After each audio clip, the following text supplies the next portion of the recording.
Welcome to Interviews from Quito.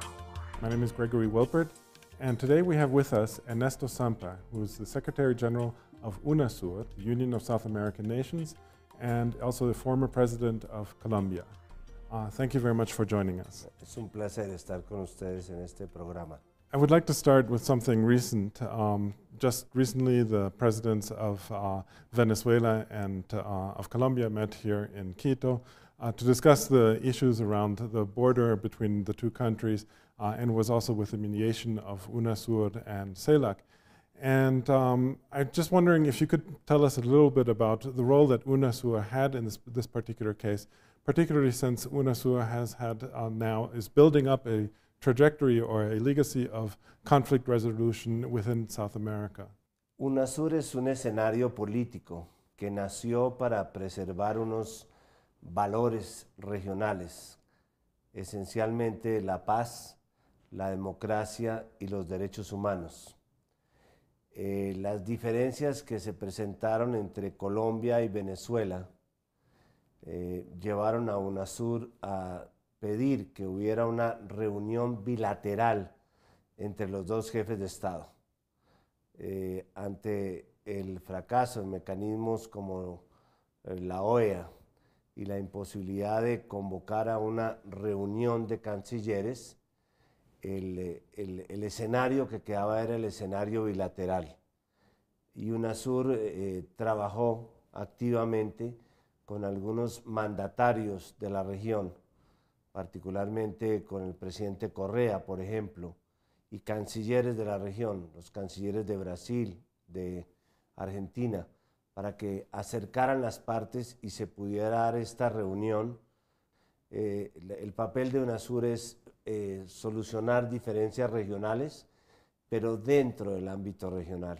So this isn't the first time that UNASUR has successfully mediated a dispute. There were also the first one, I believe, was actually an issue between Colombia and Ecuador when Colombia attacked a camp of the FARC within Ecuadorian territory, and then on other occasions, I think it was also the coup against Manuel Zelaya in Honduras, and also the issue around the removal of the president of Paraguay. Is there an institutional framework developing for these kinds of conflict resolution within UNASUR? Especially, I mean, I think it's particularly interesting since UNASUR seems to be relieving the Organization of American States of that function, which it used to have, obviously with the interference and involvement of the United States. Now that's no longer happening since the United States is not part of UNASUR. UNASUR ha intervenido, interviene cuando está en peligro la continuidad democrática de los países.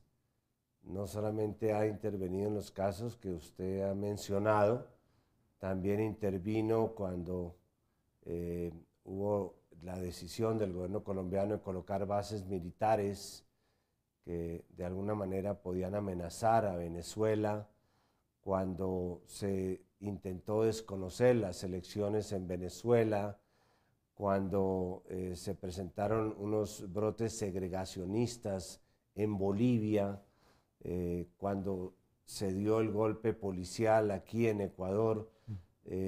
UNASUR tiene unos mecanismos de consenso que cuando hay una alarma, una señal de peligro, de que está en peligro la paz o la democracia, o hay una grave violación de los derechos humanos, se convocan estos escenarios que puede ser, según la gravedad del problema, a nivel de presidentes o de jefes de Estado, jefes y jefas de Estado, que es su máximo organismo, o a nivel de cancilleres. Esto es lo que se ha hecho comúnmente y han respondido los países de una manera rápida y efectiva para conseguir que este tipo de amenazas que hay sobre la democracia o sobre la paz o sobre la soberanía sean rápidamente conjuradas a través de consensos políticos. Nosotros en UNASUR no votamos, no hacemos votaciones de mayorías y minorías para que se expresen bloques. Todas las decisiones son de consenso, lo cual garantiza que son decisiones que unifican, no que dividen. Well, that's actually the other thing that I wanted to get to is particularly what are the integration mechanisms that are currently in place that UNASUR is contributing to. That is, there was some talk in the beginning when UNASUR was founded that the European Union could function as an example for UNASUR. First of all, is that still the case? And secondly, what other integration mechanisms are currently in place for UNASUR? Nosotros, a diferencia de la Unión Europea, somos una región que estamos tratando de hacer integración. La Unión Europea o Europa es un proceso de integración que está tratando de convertirse en región. ¿Por qué somos una región? Porque tenemos unos factores de identidad muy fuertes. Como suramericano compartimos no solamente unas lenguas comunes, unos orígenes históricos, unas causas de independencia comunes. Tenemos un espacio en el cual nos movemos, que es un espacio de 17 millones de kilómetros cuadrados. Tenemos las bases de una ciudadanía. Actuamos como región y estamos tratando de hacer la integración. ¿Cómo se hace esa integración? UNASUR tiene 12 consejos sectoriales, en los cuales participan los ministros de los respectivos sectores en que están divididos los gobiernos de los 12 países. Hay un consejo de salud en el cual participan los 12 ministros de salud. Hay un consejo de transporte en el cual participan los 12 ministros de transporte, uno de economía y finanzas, uno de educación, uno de cultura. Esos consejos se reúnen a acordar políticas públicas y a definir unas metas comunes en cada uno de sus sectores.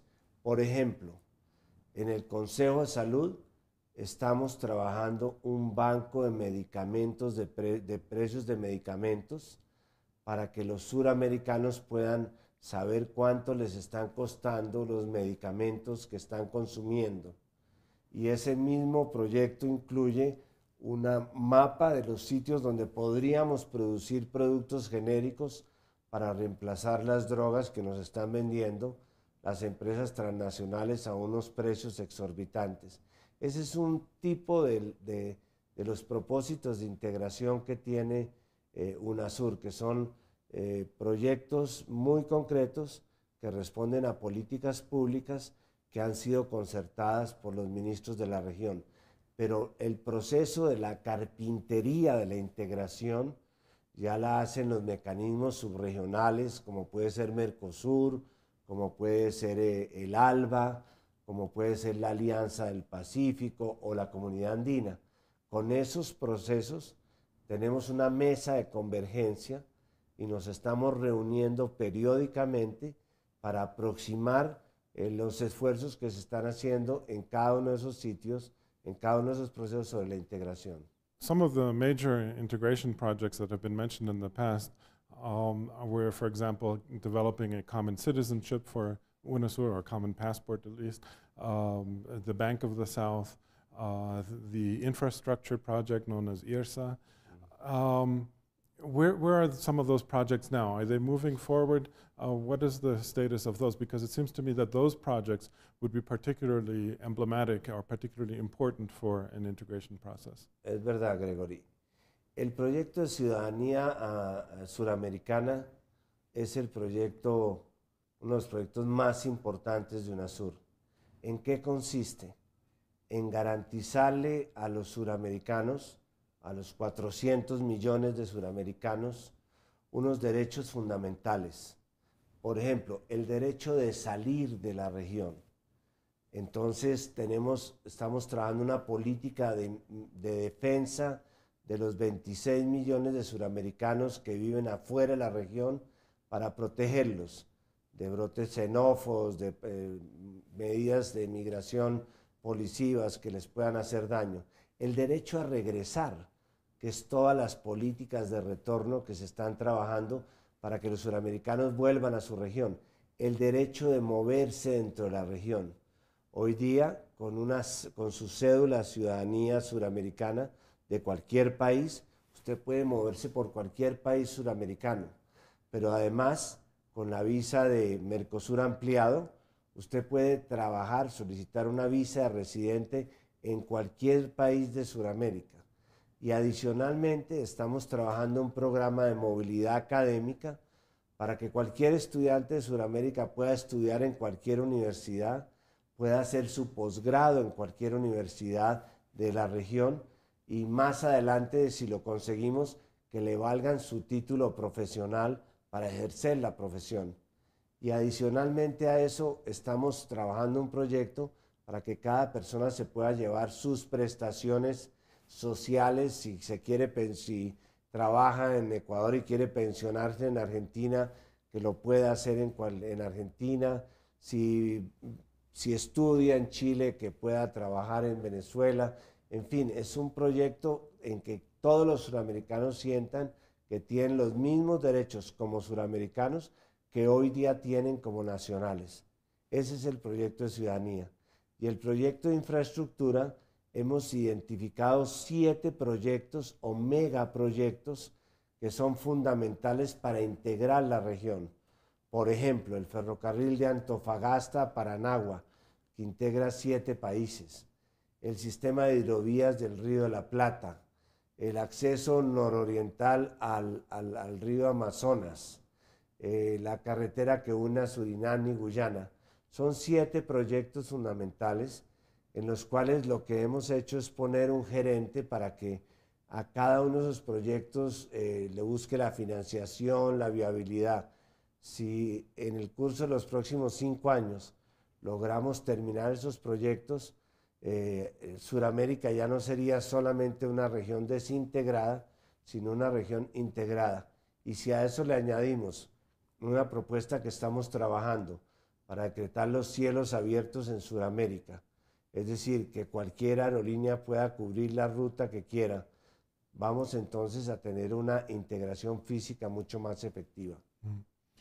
Nowadays, of course, not only the physical integration is important, but also the virtual one, that is the one over the internet. And I'm just wondering, there's been talk also about establishing a kind of a internet infrastructure for South America. Has that moved forward in any way, particularly in light of the revelations that have come from Edward Snowden? There's been particularly, I think, for Latin Americans, there's particular concern also that since all of the internet connections are going through the United States, that spying from the U.S. is extremely viable and possible, and would be made more difficult if Latin America had its own internet infrastructure. Is something being done in that direction? Sí, estamos, tenemos ya en marcha un estudio para crear la red de fibra óptica suramericana que va a interconectar con fibra óptica de banda ancha todos los países de Sudamérica. Esa red existe, lo que falta es definir las interconexiones, pero tan pronto terminemos el estudio y se puedan hacer las interconexiones, vamos a tener una red de fibra óptica que se puede utilizar para para transmitir datos financieros, para transmitir conversaciones, para transmitir informaciones de inteligencia. Y se está trabajando para tender un cable que está en este momento estudiando Brasil, que iría de Fortaleza a Europa directamente, a Lisboa, de tal manera que no se necesitaría pasar por los nodos ni de Estados Unidos ni de Canadá nuestras informaciones, sino que podrían pasar a través de ese cable submarino que, repito, iría de Fortaleza a Lisboa y que tiene un costo de unos 500 o 600 millones de dólares. La soberanía no se defiende con ejércitos que estén en las fronteras rechazando las invasiones enemigas. En la época de la globalización estamos rodeados de enemigos invisibles y tenemos que crear escudos y defensas igualmente invisibles pero efectivos para proteger nuestra autonomía de cualquier tipo de intento de invasión por las redes o por cualquier otra de las formas globales que existen hoy de transporte. Switching topic slightly, I would like to touch on the trade issue. That is, you mentioned earlier that UNASUR is trying to bring together the different existing trade blocs, Mercosur, the Andean PAC countries, and the Pacific Partnership. What does that mean now, though, for UNASUR? Does that mean that UNASUR will become a free trade region, or is there a different concept for trade behind that? El concepto de libre comercio ya es un concepto casi que universalmente aceptado. El problema no es el libre comercio, sino que tengamos la posibilidad de producir más. El gran problema de Sudamérica es que seguimos teniendo una economía extractivista. Vivimos de lo que nos da el subsuelo, el petróleo, los minerales, el gas, o de lo que producimos en la tierra, que son los cereales o los productos agrícolas que exportamos. Pero el gran desafío, y ese es un desafío de UNASUR, es cómo creamos cadenas de valor, cómo le agregamos valor a lo que tenemos. Hoy día el comercio dentro de la región es el 20% de todo el comercio que hace la región a nivel internacional. En Europa el comercio intrarregional es el 67%. Por eso nosotros tenemos que crear cadenas de valor internamente, pero no cadenas de valor verticales, como las que establecen las empresas transnacionales que vienen, establecen una red de proveedores y se llevan todo. Necesitamos cadenas de valor horizontales para que el campesino pueda vender sus alimentos a través de unas cadenas en las ciudades, para que las compras públicas de los gobiernos no se hagan necesariamente por el que dé el menor precio, sino por el que genere más empleo, el que genere más posibilidades de desarrollo, para que las empresas farmacéuticas no sigan dominando los mercados de drogas, sino podamos producir nosotros nuestras propias drogas genéricas utilizando nuestros propios insumos. Entonces es una revolución en el concepto. La integración no es solamente free trade, la integración es infraestructura, la integración es conectividad, la integración es tecnología, es conocimiento, es innovación. Ese concepto complejo de lo que es la productividad, la competitividad, nosotros lo resumimos en estas cadenas de valor. And concretely, what is UNASUR doing then in that area, particularly since the whole issue around extractivism is also one that has been criticized by many, particularly from ecologist movements, as being problematic for the region and for the world, obviously, with the upcoming climate summit talks and so on. What is UNASUR doing in that direction of trying to move away from extractivism? La construcción de infraestructura. En el mundo de hoy, Gregory, el negocio no es producir, sino vender. Los que están haciendo las grandes utilidades no son los productores, son los que tienen las cadenas logísticas de distribución, los que venden los seguros, los que transportan las mercancías, los que tienen la red de atención al cliente en los sitios de distribución al por menor. Nosotros tenemos que entrar a ese mundo, pero para entrar a ese mundo tenemos que tener infraestructura, como los proyectos que estaba mencionando, conectividad, como lo que estábamos señalando de la red de fibra óptica, innovación, tenemos que hacer la gran revolución del conocimiento aquí internamente, como se está tratando de hacer aquí en Ecuador. En fin, tenemos que abrir los ojos al mundo y a las posibilidades de competitividad. Nadie nos va a regalar el valor lo tenemos que trabajar nosotros, lo tenemos que construir y lo tenemos que construir con integración. I mentioned another aspect of integration, of course, is, and this has been talked about a lot too for UNASUR, is the creation of a financial architecture, a financial backing for these different projects. And the Bank of the South was supposed to be one of those. What is going on with that? Can you tell us a little bit about where is that at, and what kind of progress is being made in terms of actually creating a Bank of the South that can finance all of these projects that we talked about? El Banco del Sur ha ido lentamente porque requiere una capitalización inicial que ha sido difícil de conseguir. Sin embargo, el directorio del banco ya está constituido, se espera que nombren antes de terminar el año su gerente, que comiencen sus actividades y ellos mismos, porque al frente el que podría ser el gerente es una persona que ocupó el cargo de gerente del Banco Central de Argentina, muy bien calificada. Ellos han pensado que el papel inicial del banco puede ser trabajar, por ejemplo, con el banco de BRICS o el banco chino para atraer recursos para financiar estas obras de infraestructura, estos grandes proyectos de desarrollo. Tienen una hoja de ruta clara. Yo creo que el año entrante se podrán ver resultados, pero hay otros bancos de desarrollo que también están actuando en la región, como la CAF, y son bienvenidos.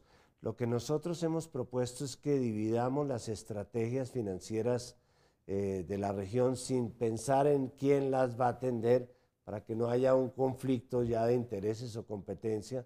Nosotros necesitamos una estrategia financiera de corto plazo para desequilibrios de balance de pagos, para necesidades de liquidez, como en estas épocas que estamos viviendo en Sudamérica. Necesitamos financiamiento para el comercio. Hoy el negocio del comercio en este momento es financiar el comercio, no es simplemente tener que vender. Y en tercer lugar, estrategias de financiamiento de largo plazo. Todos estos proyectos de infraestructura, de grandes universidades, de grandes puertos, de grandes autopistas, se tienen que financiar en unas condiciones de largo plazo que permitan que los países la recuperen. Y esto es lo que nosotros esperamos que se puedan hacer a través de contactos o enlaces como el que se está haciendo a través de Brasil con el Banco de los BRICS, o el que está haciendo toda América Latina con el banco chino. Mm. Certainly, it seems that given the progress that UNASUR is making in terms of integrating Latin America or integrating South America, it seems that the influence of the United States and also of the institutions that are associated with the United States, which are sometimes based in Washington, such as the IMF and the World Bank, have become weaker. Can you tell us a little bit about how you see this relationship changing with regard to the United States, but also with regard to other institutions? Nosotros no estamos trabajando en contra del sistema interamericano por diferenciarnos o no. Creo que el mundo está en general aceptando que los procesos de globalización más efectivos son los que se están dando a nivel de regiones. Las pretensiones de hacer una economía global manejada por el Fondo Monetario, por el Banco Mundial, están naufragando no solamente aquí en Sudamérica, sino también en el África, en Europa y en el Asia. El mundo va hacia los bloques regionales, porque son bloques más compactos, que tienen más razones de identidad, que tienen más posibilidades de integrarse geográficamente, que tienen sus propios bancos de desarrollo, que tienen sus propias políticas de innovación. Nosotros simplemente vamos por nuestro camino. Ahora, si ese camino coincide o no con el de Estados Unidos, no es nuestra preocupación. No estamos trabajando para ir por uno u otro camino, estamos trabajando nuestro camino. Y ese camino nos está sacando adelante. Just returning again to the example that we started out with the comparison to the European Union. You mentioned earlier that the European Union was different, also partly because of the history. But is there a structural difference, do you think, that's going to exist between the way UNASUR is organized and the way the European Union is currently organized? Pues nosotros quisiéramos avanzar en algunos campos de la Unión Europea. Por ejemplo, en el tema de fortalecer el concepto de ciudadanía suramericana, como se ha fortalecido el concepto de ciudadanía europea. Quisiéramos que llegue a haber una sola moneda. Esa es una aspiración que nosotros compartimos, para lo cual se necesita que haya unas mismas políticas macroeconómicas. pero no quisiéramos pagar los costos políticos que está pagando Europa en materia de identidad y de estabilidad para mantener una integración económica. Nosotros pensamos que la integración debe ir par y paso. La integración económica debe estar subordinada a la integración política, y esa es parte de las líneas que nos hemos trazado. Nosotros decimos para Sudamérica, regionalismo abierto en lo económico, pero integración política en lo regional. No nos oponemos a que los países tengan sus alianzas estratégicas, que haya alianzas estratégicas hacia el Pacífico, está bien, que haya alianzas hacia la OPEP para defender los precios del petróleo, está bien, que se participe en los BRICS como parte de esa clase media internacional, está bien. Todas esas alianzas para lo económico son válidas siempre que preservemos la casa grande, que es la fidelidad a los valores que hicieron nacer UNASUR, que era defender unos principios, como el principio de la paz, de la democracia, de los derechos humanos y de la soberanía. Okay. Well, on that note, thank you very much. Con mucho gusto. And thank you for joining us. Our guest today was Ernesto Samper, Secretary General of UNASUR and former President of Colombia. My name is Gregory Wilpert, and I hope you join us next time.